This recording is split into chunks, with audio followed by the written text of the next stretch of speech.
Boa tarde, bom dia, boa noite a todos vocês aí do YouTube. Obrigado por estar assistindo esse vídeo. Se você é novo por aqui, se inscreve, compartilha, deixa o like, toca nos sininhos, ou seja, faz tudo que vocês quiserem, que vai ser tudo bem feito. Comenta. Bem, hoje eu vou contar para vocês como foi a minha reação no dia que a minha mãe morreu. Foi mais ou menos assim. Eu estava no hospital com ela, no dia que ela morreu. Ela lá deitada na cama e eu na cadeira ao lado. Ela no soro, com a sonda no nariz, a traqueostomia, lá naquele estado. Aí de repente ela deu uma tosse. Aquela tosse, coisa que ela nunca fazia. Ela ficava o tempo todo parada.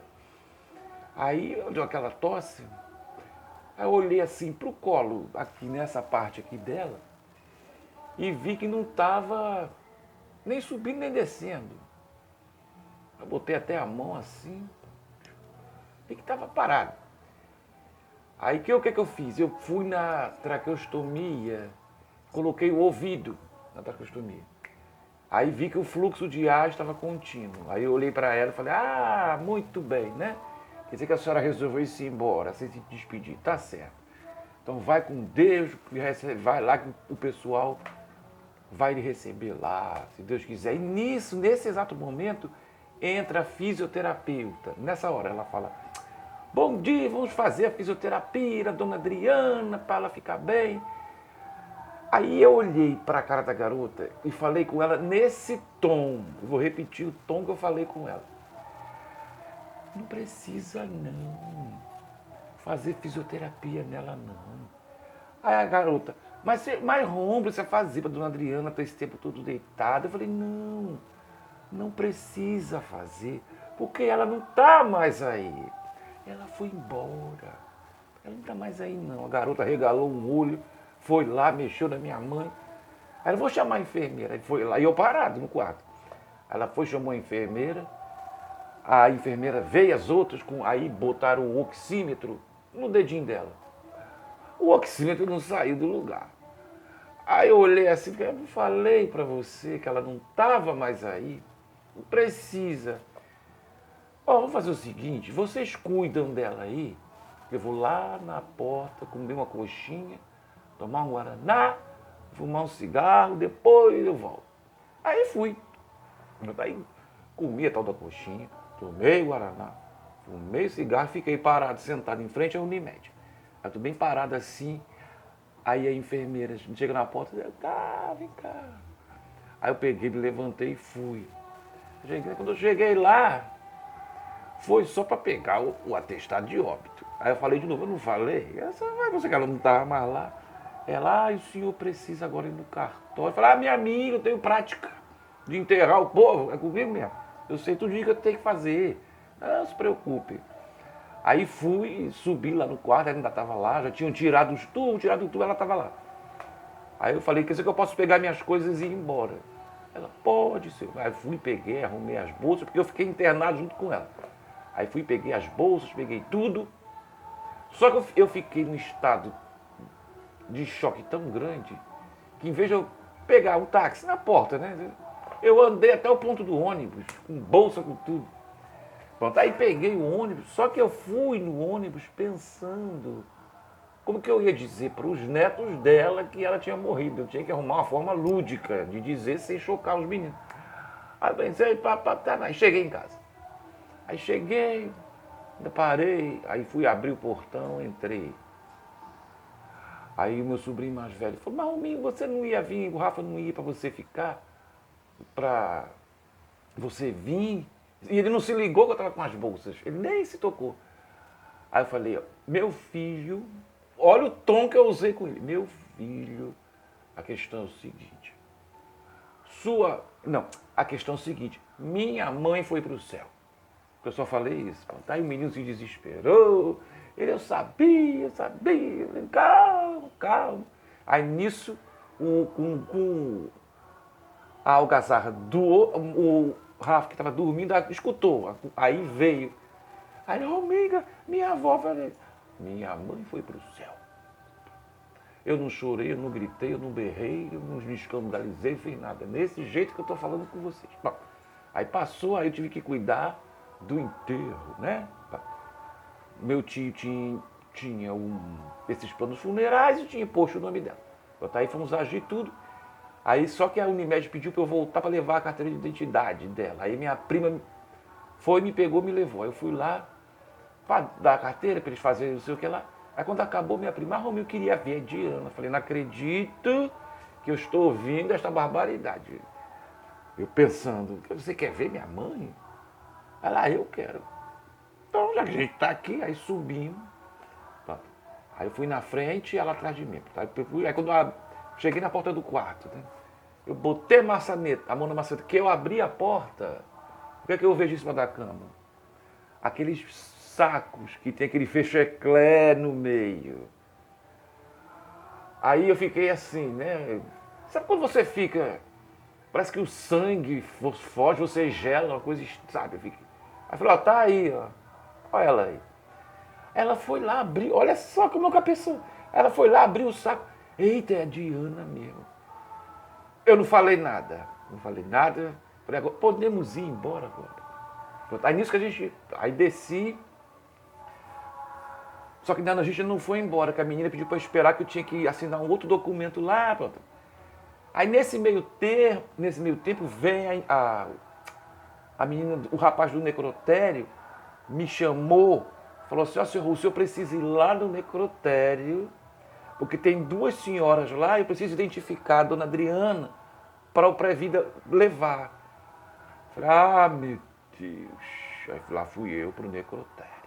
Eles já tinham descido o corpo. Né? Aí ele foi abrir os 2 sacos. Eu falei, é esse. Aí ele falou, tá certo. Aí 9 horas. Não, nisso, aí eu já tinha trazido a roupa. Eles tinham ligado, me pedindo uma roupa para botar. Eu tinha trazido. Aí fui, entreguei a roupa a ele, para botar nela. E ele falou, às 9 horas a gente tá levando ela para lá. Eu falei, tá certo. Aí vim embora quando foi mais 8. Aí eu subi, fui pro cemitério. Aí cheguei lá, fiquei lá, tinha um bocado de gente, compraram pizza, compraram refrigerante, eu comi. Aí chegou o corpo. Aí eles botaram lá na capela, tudo direitinho. Aí ainda fui, olhei. Tá. Aí uma hora meu sobrinho chega para mim e fala assim, Rominho, você vai embora. Eu falei, mas meu filho, você é o velório da sua avó. Não, você vai embora para casa agora. Você só vai voltar amanhã. Eu não quero você aqui. Eu falei, mas menino, como... Não! Você precisa entender que hoje você viu tudo que você tinha que ver. A pior parte, quem viu foi você. Então você vai se embora para casa. E esse cemitério, ele é desses cemitérios que é só o gramado, mas tinha suíte, tinha televisão, tinha cama, geladeira, chuveiro, tinha tudo. Se eu quisesse até dormir, eu podia. Então você vai para casa. Tá aí um amigo nosso que estava indo lá para lá, onde eu morava, ele foi e me levou. Eu falei, tá certo. Aí amanhã a nossa prima vai buscar você 9 horas. Eu falei, tá certo. Aí ele fui para casa, ele me botou para casa. Aí quando foi 9 horas da manhã, ela passou, me levou. Aí eu fiquei, né, uma chuva, chovia muito nesse dia, e eu fiquei lá, muita gente, tinha muita gente. Aí na hora que o coveiro veio com o carro para levar o caixão para a sepultura, antes dele botar no carro, eu cheguei para ele e falei assim, ó, minha filha, o tom que eu usei, vou usar aqui agora. Eu falei, ó, minha filha, não se preocupa, não, que assim que acabar isso tudo aqui, daqui a pouquinho eu vou estar aí para cuidar da senhora. Falei, não se preocupe, viu? Pode, vai, daqui a pouco eu estou indo aí. Aí as pessoas ficaram assim meio, né? E pronto, aí o rapaz botou o cachorro no carrinho, aí eu falei, antes das pessoas saírem da capela, eu falei, vou pedir só um favor a vocês. Vocês vão com ela, vocês acompanhem ela, eu vou ficar daqui da porta olhando. Porque eu não tenho essa cena de ver, colocarem minha mãe num buraco e jogar areia em cima, essa cena é forte demais para mim. Isso não dá para mim. Não. Já basta o que eu vi ontem. Botar minha mãe num buraco e jogar terra em cima, eu assisti isso? Não, é forte demais para mim. Vocês vão, que eu fico daqui olhando. Assim mesmo, aí realmente eu fiquei sozinho na porta da capela. Só que de onde eu estava, Eu conseguia ver as pessoas em volta, mas não consegui ver o caixão descer, não consegui, essa cena eu não vi. Porque realmente, aí acabou o sepultamento, aí minha prima, que ficou muito preocupada, que eu disse que ia cuidar dela, veio conversar comigo, me levou para almoçar, aí no almoço ela falou, ó,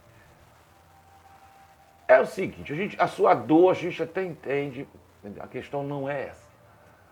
O problema é que se você, ela é kardecista, o problema é que se você fizer isso que você está pensando, que está na sua mente, que a gente até entende, não é uma censura, mas preste atenção.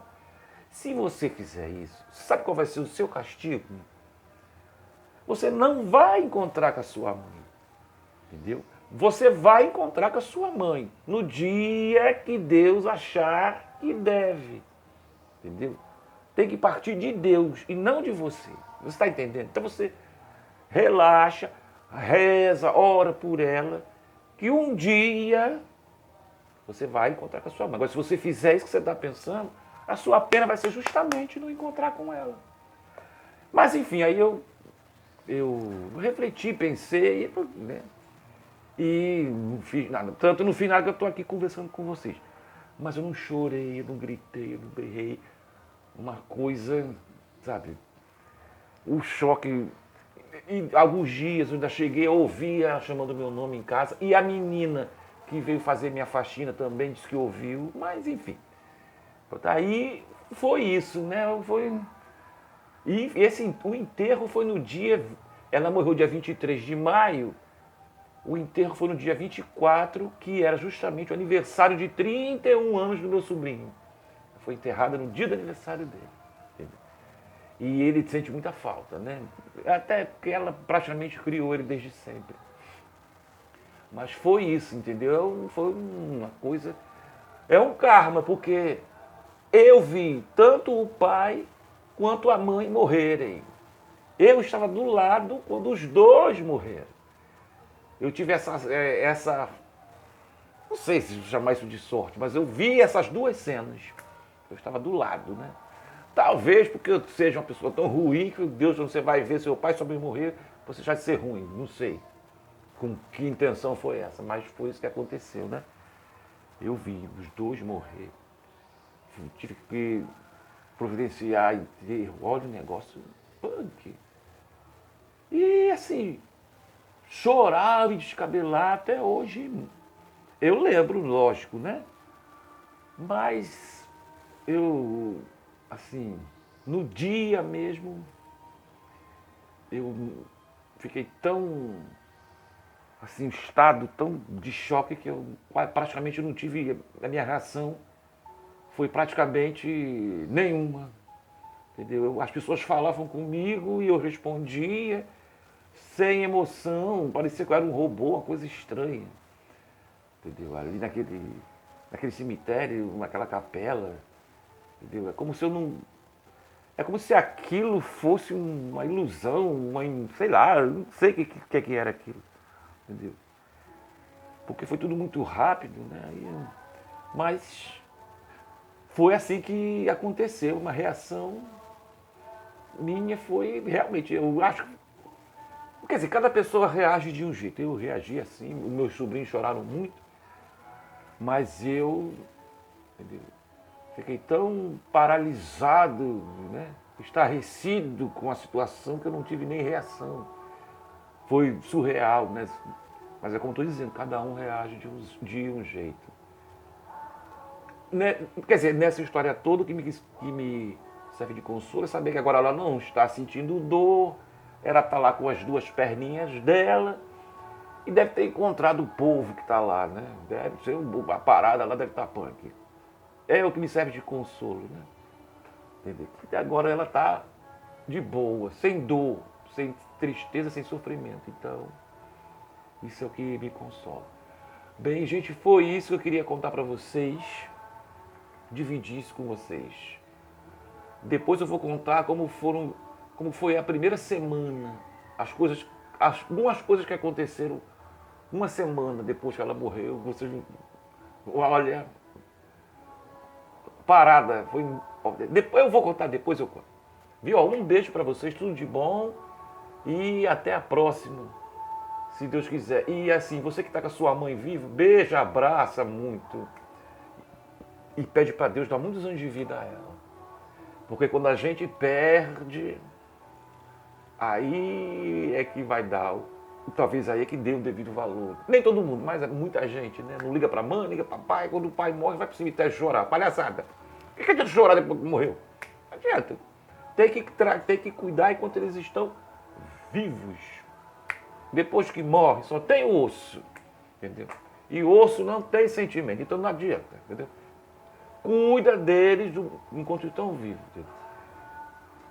E que eu cuidei até enquanto pôde. Teve gente que falou assim, perguntou se eu não tinha vontade de botar minha mãe num asilo. Eu falei, sabe por que eu não vou botar minha mãe no asilo? Porque ela tem casa. E inclusive é ela que paga. Então ela vai ficar aqui na casa dela, entendeu? Ela não precisa de asilo. Se eu não puder cuidar sozinho, eu contrato uma enfermeira para me ajudar. Simples assim. Mas ela vai ficar aqui na casa dela, que inclusive é ela que paga. Então, a pessoa não, tá, nem falou mais direito comigo. Ótimo, que você vê sua mãe ali doente e a pessoa falar uma barbaridade dessa. Pelo amor de Deus. Falou, gente, ó, tchau, beijo, até a próxima e fiquem bem. Beijo.